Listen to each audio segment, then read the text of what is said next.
Congress YS Sharmila తాజాగా తన అన్న సీఎం జగన్పై సంచలన వ్యాఖ్యలు చేశారు.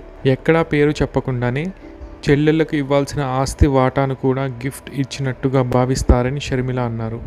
శనివారం కడప పార్లమెంట్ స్థానం నుంచి కాంగ్రెస్ అభ్యర్థిగా నామినేషన్ వేసిన షర్మిల అనంతరం ఎన్నికల సంఘానికి సమర్పించిన అఫిడవిట్లో ఆస్తులు, అప్పుల వివరాలను వెల్లడించారు. దీనిలో తన అన్న సీఎం జగన్కు తాను 82 కోట్ల రూపాయల అప్పు ఉన్నానని షర్మిల తెలిపారు.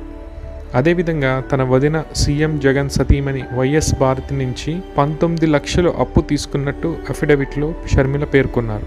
ఈ విషయం రాష్ట్రంలో హాట్ టాపిక్ అయింది.